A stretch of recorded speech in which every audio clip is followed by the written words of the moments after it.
नमस्कार, ग्लोबल स्पेशलमा यहाँलाई स्वागत छ। दर्शकबिन, ग्लोबल स्पेशल खोजमूलक समाचार सामग्रीहरूको स्पेशल प्याकेज हो। हामी जनसरोकारका हरेक विषयको गहिरो अध्ययन गर्दै सत्य तथ्यलाई उजागर गर्ने प्रयास गर्दछौँ। सत्य तथ्य र निष्पक्ष समाचारको प्याकेज दिने हाम्रो प्रयास निरन्तर जारी छ। दर्शकबिन, संघीय संसदका दुवै सदन प्रतिनिधि सभा र राष्ट्रिय सभाको बैठकको पहिलो अधिवेशन सोमबारबाट सुरु भएको छ। गत मङ्सिर 4 गते प्रतिनिधि सभा निर्वाचन भएपछि सोमबार ज्येष्ठ सदस्य पशुपति शमशेर जबराको अध्यक्षतामा पहिलो अधिवेशन सुरु भएको हो। अधिवेशनको पहिलो बैठकमा राजनीतिक दलका नेताहरूले सम्बोधन गर्नुभएको थियो। बैठकमा बोल्दै शीर्ष नेताहरूले वर्तमान मुलुकको अवस्था र जनअपेक्षा अनुसार काम गर्ने प्रतिबद्धता जनाएका छन्। जनतासँग निर्वाचनको बेला गरिएका सुशासन र समृद्धिका साझा प्रतिबद्धताहरू पूरा गर्न सबै राजनैतिक दलहरूलाई एक ठाउँमा उभिनु पर्नेमा सत्तारूढ दल र समर्थन गरेका दलका नेताहरूले अभिव्यक्ति दिएका छन् भने प्रतिपक्षमा रहेका दलहरूले राष्ट्रका आवश्यकताबारे विवेकपूर्ण निर्णय लिँदै र भएका मतभेदहरू मर्यादापूर्ण ढंगले हल गर्न आग्रह गरेका छन्। यता नेपाली कांग्रेसका महामन्त्री तथा सांसद गगन थापाले वर्तमान सरकारको स्थिरता चुनौतीको विषय भएको बताउनु भएको छ। प्रतिनिधि सभा बैठकमा भाग लिन संसद पुगेका महामन्त्री थापाले अघिल्लो पटक आफूहरूले गठबन्धन जोगाउन नसकेको भन्दै यो पटक पनि गठबन्धन टिक्नेमा आशंका व्यक्त गर्नु भएको थियो। आजको कार्यक्रममा हामी यिनै विषयवस्तुको चर्चा गर्नेछौँ। संघीय संसदका दुवै सदन प्रतिनिधि सभा र राष्ट्रिय सभाको बैठकको पहिलो अधिवेशन सोमबारबाट सुरु भएको छ। बैठकमा बोल्दै शीर्ष नेताहरूले वर्तमान मुलुकको अवस्था र जनअपेक्षा अनुसार काम गर्ने प्रतिबद्धता जनाएका छन्। सत्ताभित्र रहेर समर्थन गरेका दलहरूले वर्तमान 7 दलीय सत्ता गठबन्धन र यसको औचित्य पुष्टि गरेका छन् भने प्रमुख प्रतिपक्षी नेपाली कांग्रेसले विवेकपूर्ण निर्णय लिन र भएका मतभेदहरू मर्यादापूर्ण तरिकाले हल गर्न आग्रह गरेका छन्। प्रतिनिधि सभाको पहिलो बैठकमा बोल्दै शीर्ष नेताहरूले वर्तमान मुलुकको अवस्था र जनअपेक्षा अनुसार काम गर्ने प्रतिबद्धता जनाएका छन्। जनतासँग निर्वाचनका बेला गरिएका सुशासन र समृद्धिका साझा प्रतिबद्धताहरू पूरा गर्न सबै राजनीतिक दलहरू एक ठाउँमा उभिनुपर्ने उनीहरूको भनाइ छ। त्यस्तै प्रतिपक्षमा रहेका दलहरूले राष्ट्रका आवश्यकताबारे विवेकपूर्ण निर्णय लिँदै र भएका मतभेदहरूलाई मर्यादापूर्वक ढंगले हल गर्न आग्रह गरेका छन्। प्रतिनिधि सभाको पहिलो बैठकमा बोल्दै माओवादी केन्द्रका अध्यक्ष समेत रहेका प्रधानमन्त्री पुष्पकमल दाहाल प्रचण्डले राजनीतिक दलहरू सामु जनताको अपेक्षा, गुनासो, चासो र चिन्तालाई तत्काल सम्बोधन गर्दै अघि बढ्नुको विकल्प नभएको बताएका छन्। जनताले आफूलाई सुशासन र समृद्धिको शर्तसहित निर्वाचित गराएको उल्लेख गर्दै उनले त्यसलाई सार्थक बनाउन संसदलाई परीक्षा केन्द्रको रूपमा लिनुपर्ने बताएका छन्। भर्खरै हामी जनताका बीचबाट आएका हौं, त्यसैले जनताका अपेक्षा, गुनासा, चासो र चिन्तालाई हामीले अत्यन्त नजिकबाट महसुस गरेका छौँ। हामीलाई समस्याहरू केलाएर बस्ने छुट छैन। समाधानको सूत्र खोज्नु छ र समाधानतिर अगाडि बढ्नु छ। यो संसदको अर्जुन दृष्टि सुशासन र समृद्धि हुनेछ। केही हुँदैन भन्ने हीन भावनाका ठाउँमा गरे के हुँदैन भन्ने आशा र उत्साह जगाउनु छ। राजनीतिलाई भावना र उत्तेजना भन्दा पर आर्थिक समृद्धिको महाअभियानमा केन्द्रित गर्नु छ। त्यस्तै नेकपा एमालेका अध्यक्ष एवं पूर्व प्रधानमन्त्री केपी शर्मा ओलीले विगतका केही महिनामा देशले नयाँ परिवर्तन खोजेको र परिवर्तनको रूपमा नयाँ पार्टी र नयाँ सांसदहरूको उदय भएको उल्लेख गरेका छन्। देशको उन्नतिका लागि सरकार बनेको भन्दै उनले एकसाथ मिलेर काम गर्नुपर्नेमा जोड दिएका छन्। सुशासन, भ्रष्टाचार नियन्त्रण, सामाजिक विभेद अन्त्य गर्ने चुनौती आफूहरूका अगाडि रहेको भन्दै आन्दोलनका घाउमा मलामपट्टि गर्ने चुनौती पनि रहेको ओलीको भनाइ छ। साथै मुद्दा मामिलाका समस्या, शान्ति प्रक्रियाका समस्या समाधान का चुनौती पनि आफूहरूले समाधान गर्नुपर्ने ओलीले बताएका छन्। साथै उनले सरकार बन्न नपाउँदै भत्काउने षड्यन्त्रमा नलाग्न आग्रह गर्दै आफ्नो समयको सही सदुपयोग गर्न समेत आग्रह गरेका छन्। हाम्रा अगाडि धेरै चुनौतीहरू छन्। सुशासनको चुनौती छ, भ्रष्टाचार नियन्त्रणको चुनौती छ, सामाजिक विभेदहरू अन्त्य गर्ने चुनौती छ। हिजोका विभिन्न प्रकारका आन्दोलनका घाउहरू तिनमा मलमपट्टी गर्ने चुनौती छ।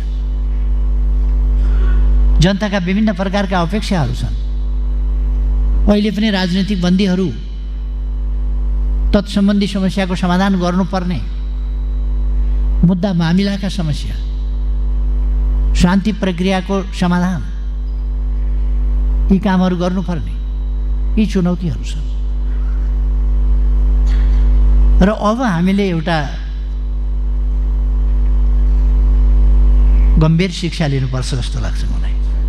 यता नेपाली कांग्रेसका सभापति एवं पूर्व प्रधानमन्त्री शेरबहादुर देउवाले संघीय लोकतान्त्रिक गणतन्त्रात्मक शासन व्यवस्थाको सुदृढीकरण आजको आवश्यकता रहेको बताएका छन्। उनले संघीय लोकतान्त्रिक गणतन्त्रात्मक शासन व्यवस्थाको सुदृढीकरणका लागि संविधानको सुरक्षा, संविधानको भावना अनुरूप कार्यान्वयन गर्न आवश्यक रहेको बताएका छन्। साथै देउवाले आगामी 5 वर्षमा जनताको विश्वासमा ठेस लाग्न नदिने समेत प्रतिबद्धता जनाएका छन्।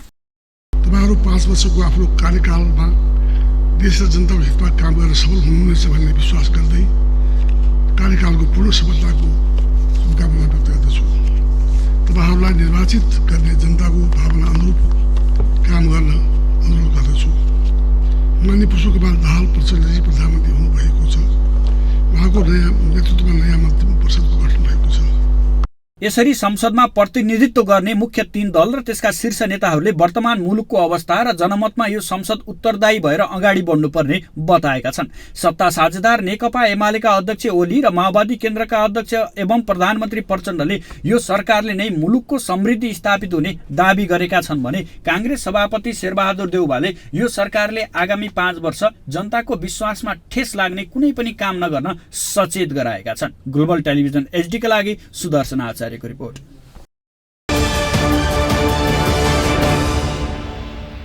यता नेपालमा संसदीय व्यवस्थाले 6.5 दशक पूरा गरिसकेको छ। विश्वमा नै उत्कृष्ट मानिएको यो व्यवस्था नेपालमा भने त्यति सफल बन्न सकेको छैन। 7वटा निर्वाचनबाट स्थापित संसद मध्ये 2वटाले मात्रै आफ्नो पूर्ण कार्यकाल पूरा गरे। यता हालै सम्पन्न निर्वाचन र त्यसको मत परिणामका आधारमा 8औं संसदको आयुबारे शंका गर्न थालिएको छ। विश्वकै उत्कृष्ट मानिएको संसदीय व्यवस्था नेपालमा भने सन्तोषजनक बन्न सकेको छैन। यद्यपि व्यवस्था सन्तोषजनक बन्न नसके पनि 6.5 दशकको यो अवधिमा राजनीतिक उथलपुथल र व्यवस्था परिवर्तन भने अनपेक्षित रूपमा नै भएका छन्। पहिलो निर्वाचन भएको 2015 सालदेखि 2079 सालसम्मको करिब 65 वर्षमा 8वटा निर्वाचन भएका छन्। यो बीचको 30 वर्ष पञ्चायती दलविहीन व्यवस्था थियो भने 2048 सालमा प्रजातन्त्र पुनर्स्थापनापछिको पहिलो निर्वाचन भयो। 2015 सालको संसद तत्कालीन राजा महेन्द्रले कू गरेका कारण 1.5 वर्षमै अपदस्थ भएको थियो भने 2048 सालमा निर्वाचित कांग्रेसभित्रको आन्तरिक किचलोका कारण पूरा समय चल्न सकेन र 2051 को मध्यावधिसँगै विघटन भयो। यी दुवै कांग्रेसको बहुमत प्राप्त संसद थिए। 2051 र 56 मा भने कुनै दलले बहुमत प्राप्त गर्न सकेनन्। यो बीचमा संसदलाई असफल बनाउने थुप्रै घटनाक्रमहरू विकसित भए। सांसद किनबेचदेखि लिएर पार्टी विभाजनका घटना परिघटना भए, जसका कारण संसदप्रति जनताको वितृष्णा जाग्यो र त्यही जनताको वितृष्णाको आडमा तत्कालीन राजा ज्ञानेन्द्रले संसद विघटन गरे। ज्ञानेन्द्रले संसदीय कू गरेसँगै तत्कालीन जनयुद्धमा रहेको माओवादी आन्दोलनलाई थप मलजल पुग्यो। तत्कालीन राजतन्त्र विरुद्ध 2062-63 को जनआन्दोलनले व्यवस्था नै परिवर्तन गरायो। त्यसपछि बनेको अन्तरिम संविधानले गरेको परिकल्पना अनुसार 2064 चैत 28 गते पहिलो संविधान सभाको निर्वाचन सम्पन्न भयो। तत्कालीन संविधान सभाले संसदको समेत भूमिका निर्वाह गर्यो। पहिलो संविधान सभाले संविधान बनाउन नसकेपछि 2070 सालमा दोस्रो संविधान सभाको निर्वाचन भयो। 2072 असोजमा संविधान बनेपछि 2074 मक्सिर 10 र 21 गते 2 चरणमा निर्वाचन भयो। त्यो निर्वाचनपछि पार्टी एकता गर्दै एमाले र माओवादीको झन्डै 2/3 सरकार बन्यो। तर यो सरकार पनि 2048 को जस्तै पूर्णकाल टिक्न सकेन। दलभित्रको आन्तरिक किचलोका कारण सरकारको नेतृत्व गरेका ओली सत्ता बाहिर पुगे र सर्वोच्चको संसद स्थापनासँगै गठबन्धनको सरकार बन्यो र त्यसको नेतृत्व नेपाली काङ्ग्रेसले गर्यो। गत मक्सिरमा सम्पन्न निर्वाचन मार्फत हालको संसद निर्माण भयो। यो संसद पहिलो संसददेखि क्रियाशील रहेका नेपाली काङ्ग्रेस र कम्युनिस्टका विभिन्न घटकसँगै राप्रपा, नेमकिपा, जनमोर्चा, जसपा, लोसपाका साथै नयाँ दलका रूपमा राष्ट्रिय स्वतन्त्र पार्टी, जनमत पार्टी र नागरिक उन्मुक्ति पार्टीको उदय भयो। यो संसदको अझ रोचक पक्ष संसदमा जनमतका आधारमा दोस्रो ठूलो दलको समर्थनमा तेस्रो ठूलो दलले सरकार निर्माण गरेको छ भने पहिलो ठूलो दल प्रतिपक्षमा खुम्चिएको छ। 7 दलीय गठबन्धनका रूपमा नेकपा माओवादीका अध्यक्षले मंगलबार विश्वासको मत लिने तयारी पनि गरेका छन्। उनले विश्वासको मत पाउने नपाउने अन्यलका बीच यो संसद पनि पूरा आयु नटिक्ने भविष्यवाणी समेत गर्न थालिएको छ। यो 65 वर्षे संसदीय इतिहासले विश्वमा नै उत्कृष्ट रहेको संसदीय व्यवस्था नेपालमा भने असफल बन्दै गएको देखाएको छ। 2015 र 2058मा तत्कालीन राजाले व्यवस्थामाथि खेले। 2051 र 2074मा पूरा संसदको आयु रह्यो तर स्थिर सरकार रहेन। 2064 र 2070 संविधान सभाले समेट्यो। 2048मा पार्टीको अन्तर्द्वन्द्वले विघटित भयो। यता 2051 सालदेखि नेपालको संसदीय राजनीति असफल बनाउने खेलको सुरुवात भयो। साना पार्टीलाई ठूला पार्टीले पालैपालो नेतृत्व गर्ने अवसर दिए, जसको फलस्वरूप संसदीय अङ्कगणितमा संसदको आयु निर्धारण बन्यो। हाल पनि पात्र फेरियो तर प्रवृत्ति उही दोहोरिएको विश्लेषण गरिन्छ। यसकारण विश्वासको मत नलिँदै सरकारको आयुबारे हिसाब किताब गर्न थालिएको छ। ग्लोबल टेलिभिजन एचडीका लागि सुदर्शन आचार्यको रिपोर्ट। दर्शकबिन, प्रतिनिधि सभाको पहिलो बैठकमा संसदका नयाँ र युवा अनुहारले जनताको आवाज बोल्ने प्रतिबद्धता जनाएका छन्। पहिलो पटक संसदमा प्रतिनिधित्व गरेका सांसदहरूले जनताको भावनालाई मध्यनजर गरी संसदमा प्रस्तुत हुने बताएका हुन्। सोमबार संघीय संसद भवन बानेश्वरमा प्रतिनिधि सभाको पहिलो बैठक बस्यो। चुनाव जितेर पहिलो पटक सांसद भएका नयाँ सांसदमा उत्साह देखिन्थ्यो। जुम्लाबाट प्रतिनिधित्व गर्ने राष्ट्रिय स्वतन्त्र पार्टीकी सांसद विनिता कठायत संसदको पहिलो बैठकमा सहभागी हुन पाउँदा उत्साहित थिइन्। उमेरका हिसाबले नेपालकै दोस्रो कान्छी सांसद 26 वर्षीय विनिताले संसदमा जनताको आवाज बोल्ने अठोट लिएकी छिन्। सुदूरपश्चिम र कर्णाली लगायत पिछडिएका क्षेत्रका मुद्दालाई संसदबाट राष्ट्रियकरण गरेर जनताको पीडामा मलहम लगाउने गरी काम गर्ने उनको योजना छ। सुदूरपश्चिम मध्यपश्चिममा चाहिँ पिछडिएका क्षेत्र धेरै छन्, जसको आवाज चाहिँ मैले यहाँसम्म लिएर आउनुपर्ने छ। त्यहाँका मान्छेका बेसिक निडहरू चाहिँ शिक्षा, स्वास्थ्य, रोजगारीका कुराहरू चाहिँ मैले यहाँनिर लिएर आउनुपर्ने छ। त्यसमा चाहिँ मेरो मेन चाहिँ फोकस चाहिँ त्यसमा हुन्छ। प्रतिनिधि सभाको सदस्यका रूपमा संसदको बैठकमा पहिलो पाइला टेकेका जनमत पार्टीका अध्यक्ष डाक्टर सीके राउत पनि संसद भवन बाहिर हर्षित मुद्रामा देखिए। मधेसी जनताको आवाज बोल्ने अठोट लिएर संसदको पहिलो बैठकमा सहभागी भएका उनले जनताको असल जनप्रतिनिधिका रूपमा काम गर्ने योजना सुनाए। अब जनताले जुन अपेक्षा गरेका छन् हामीसँग, हामी त्यही कुराहरूलाई चाहिँ त्यहाँ उठाउनेछौँ, प्रभावकारी तरिकाले उठाउनेछौँ र जोरदार तरिकाले उठाएर जनताका माग मुद्दालाई सम्बोधन गर्ने चेष्टा गर्नेछौँ। जुम्लामा राष्ट्रिय प्रजातन्त्र पार्टीको तर्फबाट जितको झण्डा गाडेर नेपाली राजनीतिमा उदाएका ज्ञानबहादुर शाही पनि संसदको पहिलो बैठकमा सहभागी हुन पाउँदा उत्साहित देखिन्थे। राजावादी समूहको नेतृत्व गर्ने पार्टी राप्रपामा आबद्ध हुँदै चुनाव लडेको पहिलो प्रयासमै सांसद बनेका ज्ञानबहादुरले संसदलाई प्रभावकारी बनाउने गरी जनताको काम गर्ने धारणा राखे। सरकार र प्रतिपक्ष सरकारमा जाने बित्तिकै अथवा सरकारको समर्थन गर्ने बित्तिकै सबै कुरालाई आँखा चिम्लेरै समर्थन गर्नुपर्छ भन्ने हुँदैन, गलत कुराको आवाज उठ्छ। यसपटक संसदमा प्रतिनिधित्व गर्ने नयाँ सांसदको संख्या अधिक छ। पहिलो पटक चुनावमा सहभागी भएका राष्ट्रिय स्वतन्त्र पार्टी, जनमत पार्टी र नागरिक उन्मुक्ति पार्टीका सबै सांसद संसदका नयाँ अनुहार हुन्। संसदको सबैभन्दा ठूलो दल नेपाली काङ्ग्रेस, दोस्रो ठूलो दल नेकपा एमाले, तेस्रो ठूलो दल नेकपा माओवादी केन्द्रबाट पनि पहिलो पटक सांसद हुनेहरूको जमात ठूलो छ। काङ्ग्रेसबाट पहिलो पटक सांसद बनेका युवा नेता प्रदीप पौडेलले समेत संसदमा जनताको मन जित्ने गरी काम गर्ने धारणा राखे।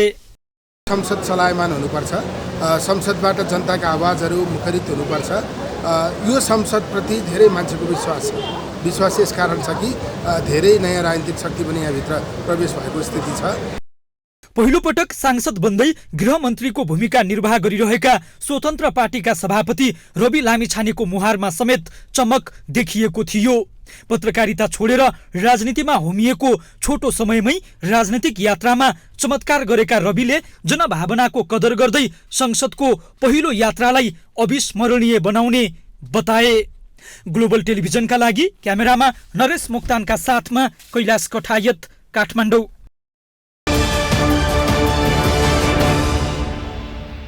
संसदको सबैभन्दा ठूलो दल नेपाली कांग्रेस प्रतिपक्षमा पुगेसँगै कांग्रेसको आगामी भूमिका कस्तो होला भन्ने बहस सुरु भएको छ। चुनावमा पहिलो दल बने पनि सत्ता राजनीतिमा सफल हुँदा कांग्रेस संघदेखि प्रदेशसम्मै प्रमुख प्रतिपक्षको भूमिकामा पुगेको छ। अब संघदेखि प्रदेशसम्म कांग्रेसको भूमिका कस्तो होला? मंसिर 4 को आम चुनावमा 89 सीटका साथ पहिलो दल बनेको नेपाली कांग्रेसले सत्ता राजनीतिमा असफल हुँदा दोस्रो ठूलो दल नेकपा एमाले सत्तामा पुगेको छ। तत्कालीन 5 दलीय गठबन्धनका बीचमा सत्ताको भागवण्डा नमिल्दा माओवादी अध्यक्ष पुष्पकमल दाहाल प्रचण्डले बालकोट पुगेर राजनीतिक धार परिवर्तन गरेर प्रधानमन्त्री बनेपछि कांग्रेस संघदेखि प्रदेशसम्मै प्रतिपक्षमा पुगेको छ।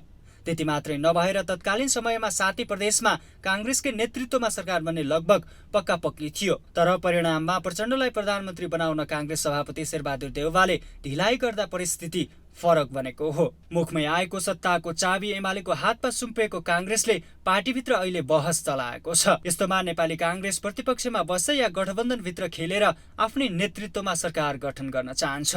हाम्रो नेतृत्वमा सरकार बनाउने संख्या, एकल नेतृत्व बनाउने संख्या हामीलाई प्राप्त भएन, हामीलाई प्राप्त भएन। त्यो बेलामा थिएन, त्यसैले हामी प्रतिपक्षमै बसेका थियौँ। तर एउटा विशिष्ट अवस्थामा आइसके पछाडि सरकार हामीले नै चलाउनु पर्ने अवस्था आयो। यो संसदको ठुलो दल भएकोले कुनै बिन्दुमा हामीले नै सरकार चलाउनु पर्ने अवस्था आयो भने त्यो बेलामा नेपाली कांग्रेस हात बाँधेर टाउको मुन्टो चाहिँ सरकार त चलाउँदैन भनेर हल्लाएर बस्दैन। तर आजको रियालिटी के हो भने आज हामी प्रतिपक्षमा हामी यो बेलामा प्रतिपक्षमा पुग्यौँ। हामी इच्छा थिएन तर पुग्यौँ। त्यसैले हामीले यो बेलामा आजको मैले जस्तो भनेको अहिले 76-2बाट सरकार बनिरहेको यो घडीमा चाहिँ हामी यसलाई बदल्ने, विश्वासको मत दिने, यहाँभित्र छिर्ने यो कुनै पनि प्रयासहरू हामी गर्दैनौँ, गर्नु हुँदैन। मुखमै आएको सत्ताको चाबी गुमाएको कांग्रेसभित्रका नेताहरू भने यो बेला कांग्रेसले सशक्त प्रतिपक्षको भूमिका खेल्नुपर्ने र कांग्रेस रूपान्तरणमा लाग्नुपर्ने बताउन थालेका छन्। कांग्रेसको भूमिका एउटा सशक्त लोकतान्त्रिक सशक्त प्रतिपक्ष, रचनात्मक प्रतिपक्ष, नेपाली जनताका सरोकारसँग प्रत्यक्ष सम्बन्ध हुने कुरा विषयलाई केन्द्रित गरेर हामी संसद मार्फत सरकारलाई निर्देशन र नियन्त्रित गर्ने सक्छौँ र संसदलाई सक्षम र वास्तविक रूपबाट सार्वभौम सत्ता प्राप्त जनताको प्रतिनिधिको रूपमा विकसित गर्न खोज्छौँ भने त्यसबाट भएन भने हामी जनस्तरमा त्यो कुराहरू लिएर जान्छौँ। त्यसकारण हाम्रो भूमिका प्रमुख प्रतिपक्षको रूपबाट सशक्त, जीवन्त र प्रभावकारी भूमिका। संघदेखि 7 प्रदेशमा प्रतिपक्षमा पुगेको नेपाली कांग्रेसले अहिलेको गठबन्धनभित्र खेलेर पुनः सत्ताको नेतृत्व गर्ने चर्चा समेत जारी छ। तथापि राजनीतिक विश्लेषक भने अहिले नै आशंका गर्न हतारो हुने विश्लेषण गर्छन्।